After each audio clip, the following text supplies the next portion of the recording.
You're back, baby doll. This is the final episode. It is just in. BitBoy has released a very raw, emotional video confessing his affair, speaking on what's happened. I'm going to let them do the talking. We're going to go through some lessons at the end. Let's go. Who's going to speak at first is TJ, his business partner, who is known for many years. He was also allegedly one of the quote-unquote backstabbers. In BitBoy's recent phone calls, he mentioned that TJ had been plotting against him for the past 2 years, hired his father to come in, and there was a lot of back and forth. Let's continue. Hey Bit Squad, it's TJ. We received the following video from Ben today. While it does not address all of the issues that led to Ben's removal, we believe it does shed some light on some of those issues. Ben has asked us to share this video with you now. Hey guys, this is not the easiest video that I ever had to make by any stretch of the imagination, and I've got a couple words on a piece of paper.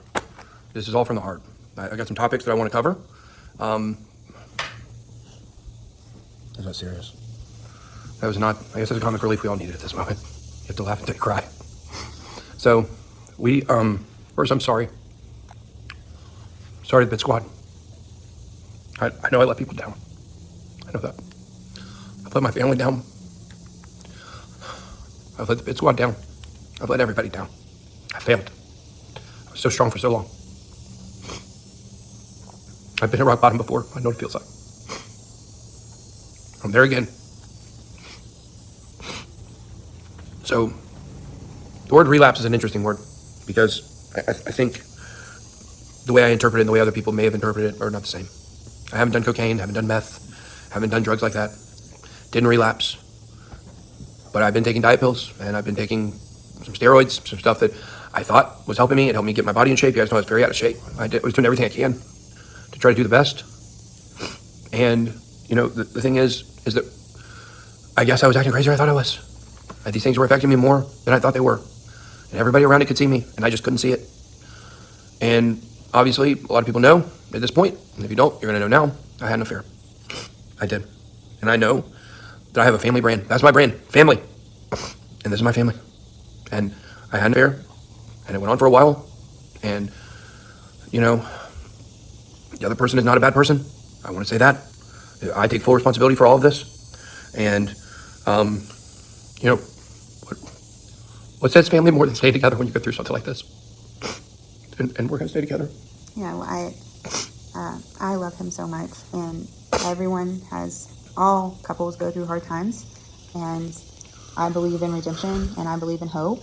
And I fully believe that Ben and we've invested too much in our relationship for either one of us to walk away. So we are committed to making us a priority and coming out a lot stronger as a couple and ultimately as a family. Okay, friends, so you've just heard them speak on that and what's going on. I just want you to know, so this is very controversial because on one hand, 50-50 in the comments. It's people hate, people love. Let me know what you think. I know you love to watch. Friend. That's why there's plus 500% more views. Don't tell me you don't like to watch. You're all clicking and commenting and going nuts. I love every single one of you. Just want you to know, in crypto, it's about network effects, okay? Someone showing their raw emotion here. You got to think of it from another angle. He's actually building his brand, all right? I know it sounds crazy. How does this build your brand? It brings awareness. I'm making videos. You're all clicking. It's come at a quiet time of the markets. You have to think of crypto as network effects and cities. Whatever brings a brand name to the forefront of everybody's ears, eyes, senses, that's going to be the one that lasts. My neighbor is still waiting for the next Litecoin halvening. Completely irrelevant. I want you to know there are a lot of advantages we have here by covering this story, friends. I want you to know that BitBoy, he made a show called Around the Blockchain. And all they do is they ask a couple of people, couple of dudes and gals, some questions for like an hour. And everybody speaks on different topics and the crowd votes for them. One of their guests is actually a Mexican. Shout out to Mr. Costa, who is an upstanding member of society. Here he's well-versed on history. He also enjoys spaghetti meatballs, don't we all? Corey made it onto the show.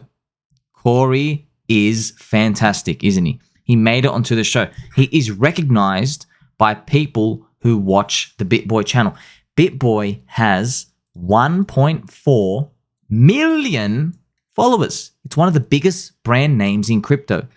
This is how the pieces of the puzzle come together, friends. You can't watch these and then just be like, you know what, I'm going to judge, turn around. You got to take advantage of these situations when they arise. Can we turn a negative into a positive? Now, Corey is known in the Hexagon and PulseChain community because he's not a maxi. He's very open-minded.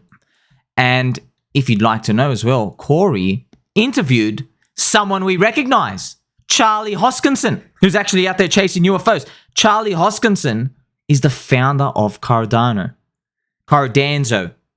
There is a mixing, like a melting pot of all these different communities. And the only way for us to win with a unified voice is if we keep the bridges open and the doors open. And we get that megaphone out and we say everybody is welcome.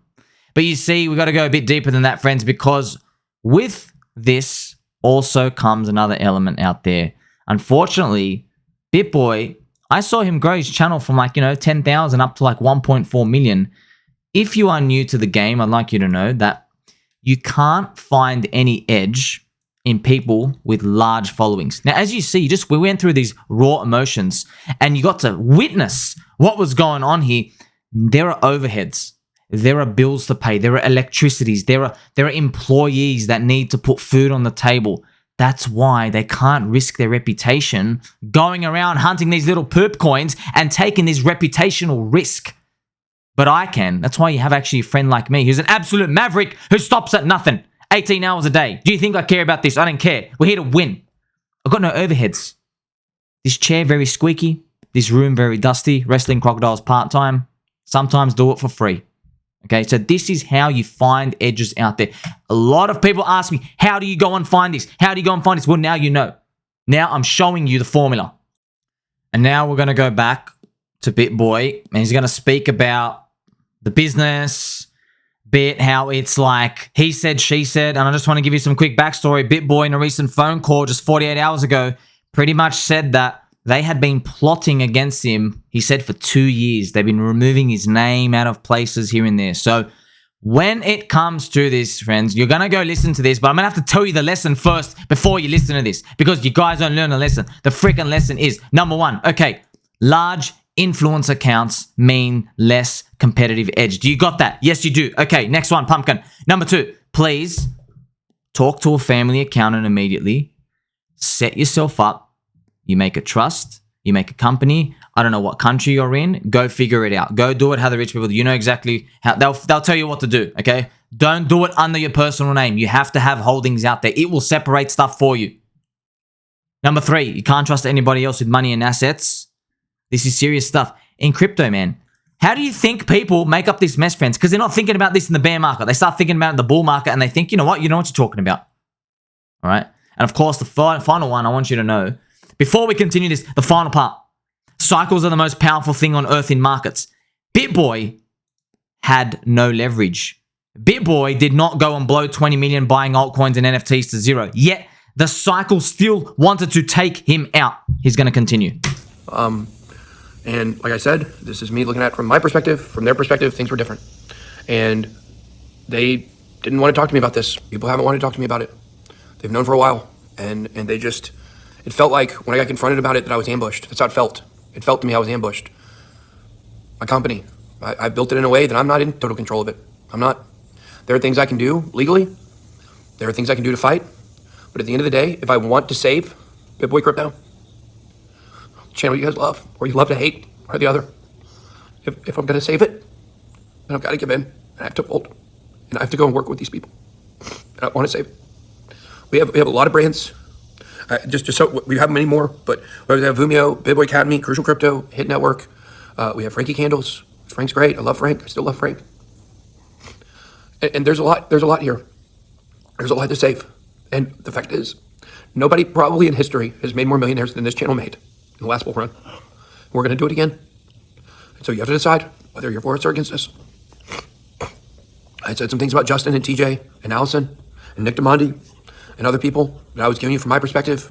And I don't know. I haven't got to talk to them yet. We're going to sit down and talk, I believe, and try to get all this straightened out. So just going to quickly tell you what he's referring to is there were stories of them trying to make it look like he's relapsing on illicit substances, and Ben would go through some stories, for example, where they would go into his house. So friends, by the way, they had house keys, access to his house. So please don't ever do that. So they had access to his house keys. They'll take a bit of his drugs that he was taking and then go bring it into the office, take a picture, and then go put it back and make it look like he was doing it at the office. So this is part of the drama he revealed in the past 48 hours on a phone call. But, you know, all of our brands that we have are amazing. There's no better academy than BitLab Academy. There just isn't. It's phenomenal. Kelly does such an unbelievable job. Our newsletter, Dana works on that. Unbelievable content goes into that newsletter. Frankie, one of the best TA guys out there. Hit Network, we have tons of channels under that. We have Around the Blockchain that I started, that we incubated on my channel. We have a new show that we're going to be debuting at some point. And Vimeo, like, look, when it comes to NFT platforms, like, there's not going to be a better platform than Vimeo. Justin and I've talked to Justin. Me and Justin, I think we came to an understanding. You know, we do love each other. We've been friends for 15 years. We've been friends for 15 years, and I know he cares about me. And I care about him and his family. So just to give you some backstory, of course, BitBoy has come from a troubled past. BitBoy was a recovering drug addict. And I want to let you know, he opened his heart up to people who also had troubled pasts, and he may have given a bit too much responsibility. He said it himself, the man everybody loves to hate. You got to learn from this, friends. At the end of the day, look, I want everybody to just remember, okay, we're not here to judge. I don't wish bad upon anybody. But here's the truth, man. Who won? Ben won. Ben's got the 1.4 million followers. You're not winning by leverage trading. You're not winning by buying these large cap altcoins anymore. You're not winning by buying these new JPEGs. You know what's up, friends. There is no competitive edge out there. The competitive edge, it all comes down to the network effects. And my gosh, when you are buying after 1.4 million people have been exposed to something, you are not early anymore. You are late. That's why you're going to have to try harder. That's why I do my best to provide you this information. When the bull market actually returns and when things are going to start heating up, we will have more of a shot. A lot of people wonder, why? Where's the coins? Where's the coins? You got to wait, Habib. You got to wait. Synthetix, ChainLink, AAVE, they were nobodies in 2019, the year before the Bitcoin halving. This is the vertical line of the Bitcoin halving. Let's go right here. You know, in this period right now, this is 2019. You're looking at 2019. There was no Synthetix here. There was no ChainLink. By the way, they existed. Yes, they existed. But they weren't like household names. No one really knew what was going on. They were just those random Ponzi coins going up. AAVE, no one knew what was going on. AAVE went down minus 99.4% down here, by the way. And I know you're not going to believe me. That's why I brought it here for you right now. AAVE, look at this. All the way down. This was August 2019. Here you go. Minus 99.30%. We are there now. That's what I'm telling you. We are in the year before the Bitcoin halving. And yes, I'm hoping something starts swooping up for us. So we're looking at them right now. That's why I have the mental fortitude of a brick wall. When everyone says, oh, your Ponzi's down, your Ponzi's down. Well, you're talking to me in 2019, all right? You're not talking to me in the Bitcoin halving year. You're not talking to me after there's a crack in the traditional finance fiat system and they've got to print money again and everybody wakes up that the bond yields have got to go the other way and people got to start gambling on our crypto Ponzi tokens again. I'm living in the future. Where are you living? You are my friend. You're actually living with me right now. But you got to think about everybody else who's unfortunately going to be left behind. How are you going to play the game? Because at the end of the day, what did I tell you, man? What was that most important point? I told you the most important things are cycles. The most powerful things on earth. I don't know why. Cycles are cycles. There is only one main boss left. Hucksters, fraudsters, scam artists, Ponzi schemes. Gary Gensler. He's literally the last one left. Play some angel music as well. We're honing in on him. He's literally the last one left. Not even making a joke. You know this. I shown you the list. It's going to get rid of him. I don't know when. I don't know how. I just know it's going to get rid of him. And I want you to know, friends, you have to keep looking for edge when no one else does. That's why I just showed you the chart of AAVE going down, man. You did not know AAVE. Do you want to see how much AAVE went up from here? You want to see how much AAVE did? It only did a 1,982x. Nothing told you it was going to go there. Nothing. I want you to know, by the way, there is an influencer out there. I'm not going to tell you his or her name. They sold their final $2,000 of AAVE down here. All right? Around here. Do you know how much they would have up the top? 20 million. Okay? I'm not going to tell you their name. I'm just telling you they exist out there. So there are Ponzi's I hold. There are crypto poopy coins, greater for theory. Of course, it's all tongue-in-cheek. All of crypto, all of life's a Ponzi. I'm not setting him for anything. I don't care what happens. Now, you got to decide, are you in this for the short term or the long term? Because I'm here to be your friend forever. Like, subscribe, bell button, all to mom and dad. We love and appreciate him. Remember to tell everybody around you truly do love and appreciate him, friends, because our time here is very limited. Going to catch you in the next one.